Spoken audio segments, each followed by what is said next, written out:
Hello guys. आप सबकी तैयारी तो बहुत बेहतरीन चल रही होगी। मैंने क्या कहते हैं अभी फ़िलहाल इससे पहले बायोलॉजी के क्वेश्चन को अपलोड किया था।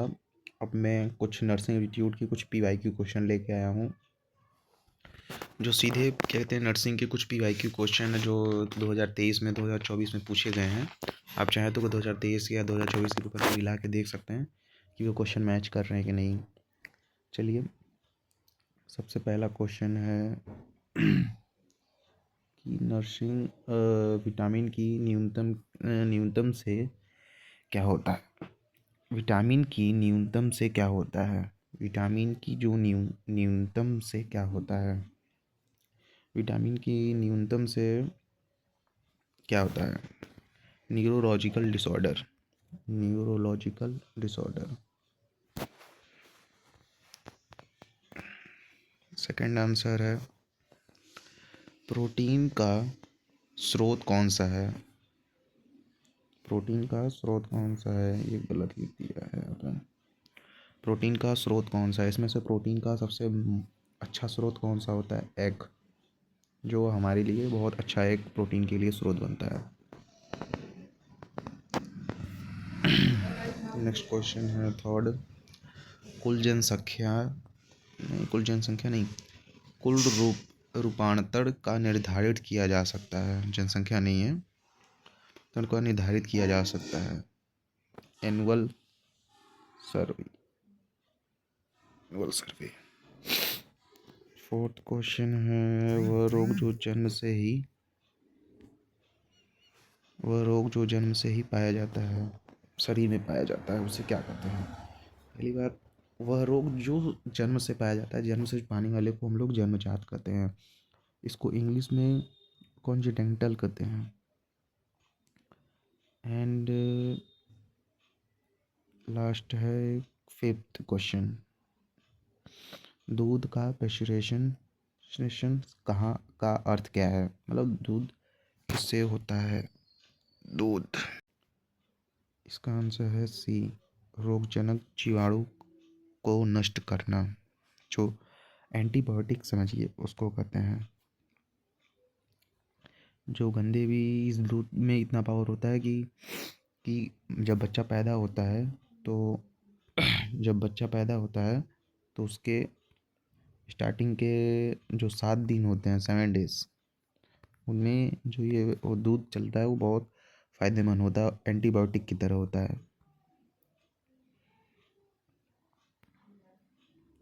सार्वजनिक स्वास्थ्य का प्राथमिक लक्ष्य क्या है। सार्वजनिक स्वास्थ्य का प्राथमिक लक्ष्य क्या है। सामुदायिक हित होता है, यहाँ पे सामुदायिक होगा, गलत प्रिंट हो गया, सामुदायिक हित।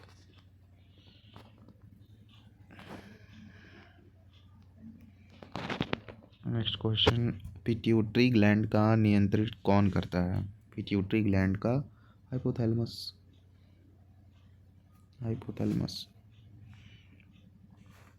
रक्त रक्त का आपातकालीन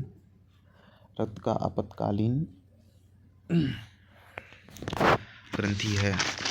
रक्त का आपातकालीन ग्रंथि है एड्रिनल।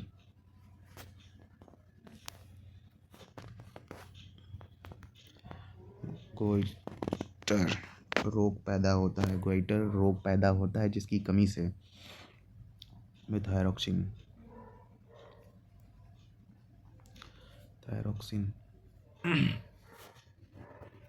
कील बैक्टीरिया वैक्सीन है।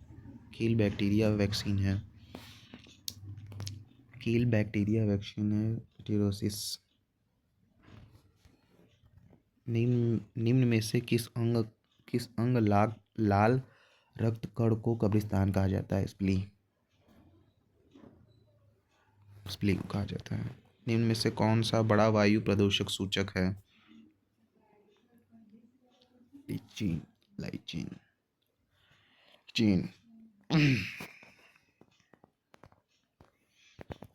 कौन सा रोग जो मच्छर को फैलाता है।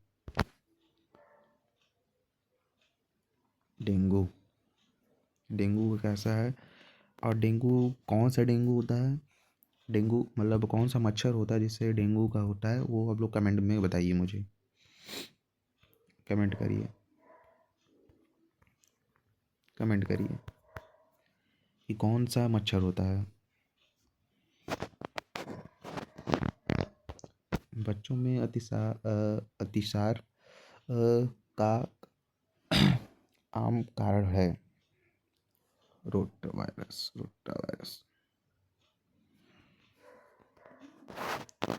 नवजात शिशुओं में शिशु के पीलिया के उपचार के लिए किस प्रकाश रंग का उपयोग किया जाता है? Blue light. D, blue light. शारीरिक संतुलन नियंत्रित किससे होता है? शारीरिक संतुलन सेरेब्रम। क्वेश्चन तो ख़त्म हो गए। हाँ गाइस, पढ़ाई तो बहुत सबकी अच्छी चल रही होगी, पर मैं आपको बताना चाहूँ, अगर आप सीनेट की तैयारी कर रहे हैं तो आपको सबसे बेस्ट जो करना होगा वो आपको बायोलॉजी में ही देना होगा। बायोलॉजी में इसके 24 क्वेश्चन रहेंगे, इसको आपको बहुत अच्छे से ध्यान देना होगा। और नर्सिंग के भी क्वेश्चन आपको बहुत अच्छे से ध्यान देना होगा। नर्सिंग की जो क्वेश्चन हैं उनमें भी 24 है, और ख़ास तौर से आपको इंग्लिश भी पढ़ना है, इंग्लिश के भी 24 क्वेश्चन लगाने हैं। इन सबको आप बेहतरीन ध्यान दीजिए, और इनके जितने भी हो सकते हैं बहुत बेसिक क्वेश्चन आते हैं इंग्लिश में, तो आपको टेंस, पार्ट ऑफ स्पीच, यही सब आपको ज़्यादा ध्यान देना होगा। इन्हीं क्वेश्चनों से बहुत अच्छे बेहतरीन क्वेश्चन मिलते हैं। चलिए, आप आगे की वीडियो देखते रहिए, कोई दिक्कत होगा तो मैं वो बताऊंगा। चलिए आगे नेक्स्ट वीडियो में मिलते हैं फिर कभी।